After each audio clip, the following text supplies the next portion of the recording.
হরে কৃষ্ণ, শুভ দুপুর। তো আজকে আমি ভগবানকে নিবেদন করব এই এঁচোড়ের রেসিপিটা নিবেদন করা হয়ে গেছে। তারপরে আপনাদের সামনে নিয়ে এসেছি। তো দেখুন তুলসী পাতা দেওয়া আছে। তো এই সুন্দর এঁচোড়ের রেসিপিটা কিভাবে করলাম চলুন দেখে নিই। হরি বল। তো এই যে নেমে পড়লাম মাঠে, না মাঠে না, গাছে। তো এই যে আমাদের গাছ এটা। তো এবার কিন্তু গোপালের আশীর্বাদে অনেক এঁচোড় ধরেছে।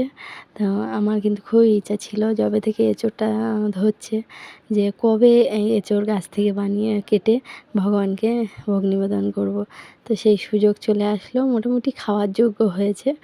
তো এখান থেকেই দুটো এঁচোড় আমি বেছে নেব বড় বড়। তো এই যে দেখছি যে এই এঁচোড়টা আর ওই এঁচোড়টা একটু বড় হয়েছে। তো এই দুটোই কেটে নেব। তো কেটে নিয়ে চলে আসলাম। এই যে মোটামুটি এই দুটোই খাওয়ার যোগ্য। তো এরপরে এঁচোড়গুলো আমি বানিয়ে নিয়েছি, ডুমো ডুমো করে কেটে নিয়েছি, বেশি বড় করিনি, মোটামুটি বানিয়ে নিয়েছি। তো নুন হলুদ একটু সাদা তেল দিয়ে সেদ্ধ বসিয়ে দিয়েছি। তো এঁচোড়টা আমার কিন্তু প্রায় 70% সেদ্ধ হয়ে গেছে। তো এই যে দেখুন আমি কিন্তু এঁচোড়টাকে নামিয়ে নিয়েছি। তো এরপর আমি কড়াইতে তেল দিয়ে আলু ভেজে নেব। তো আলুটাকে সুন্দর করে লাল লাল করে ভেজে নেব। আর কিছু মশলা তো দিতেই হবে, তো সেই মশলাগুলো ইউজ করছি। তো এখানে বেশ খানিকটা টমেটো, প্রায় বড় বড় 3টে টমেটো, আদা, কাঁচা লঙ্কা আর কিছু কাজু, এই 8-10টা মতন কাজু, আর হচ্ছে কিছু বাদাম। তো কাঁচা বাদাম এটা আমি পেস্ট বানিয়ে নেব। আর এই এঁচোড়ের যে মূল যে হচ্ছে নায়কের ভূমিকা পালন করছে সেটা হচ্ছে কিন্তু এই মুগ ডাল। তো এই মুগ ডালটা কিন্তু মানে প্রায় অর্ধেক মতন সিদ্ধ করা, পুরো ফুল সিদ্ধ করা না। তো এই ডালটাই কিন্তু এই এঁচোড়ের মেন রেসিপির ভূমিকা। তো এঁচোড় আর আলুটা কিন্তু আমি সুন্দর করে ভেজে নিয়েছি। তারপর ওই তেলেতেই আমি গোটা জিরে, গরম মশলা আর হিং দিয়ে ওই যে মশলাটা আমি করে রেখেছিলাম সমস্ত কিছু পেস্ট, সেই পেস্টটা কিন্তু দিয়ে দিয়েছি।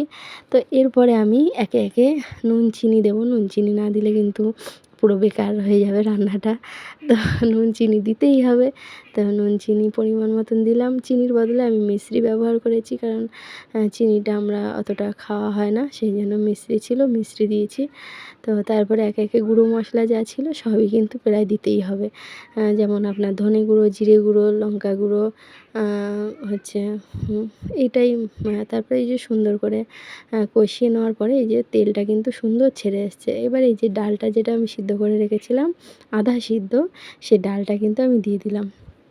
তো এর আগে কে কে এই ডাল দিয়ে এঁচোড়ের রেসিপি ট্রাই করেছেন আমাকে কিন্তু কমেন্টে জানাবেন। আর যদি না ট্রাই করে থাকেন অবশ্যই ট্রাই করবেন, অবশ্যই, কারণ দারুণ হয়, দারুণ টেস্টি হয়। একবার খেলে কিন্তু এইভাবে নিরামিষ রেসিপি এঁচোড়, তো কিন্তু সবাই হাত চেটে খাবে আর বারবার কিন্তু বানাতে বলবে এই এঁচোড়টা। হ্যাঁ, তো অনেক এঁচোড়ের নিরামিষ রেসিপি আছে, কিন্তু এই রেসিপিটা খুব সুন্দর। তো তারপর আমি এঁচোড়টা কিন্তু কষিয়ে নিলাম, আলু এঁচোড় কষিয়ে নিলাম।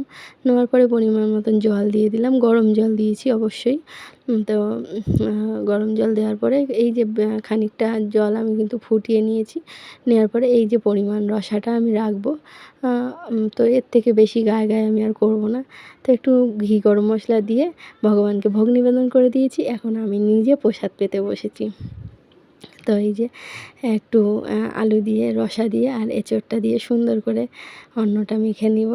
মেখে নেওয়ার পরে কিন্তু মুখে ঢুকিয়ে দেবো।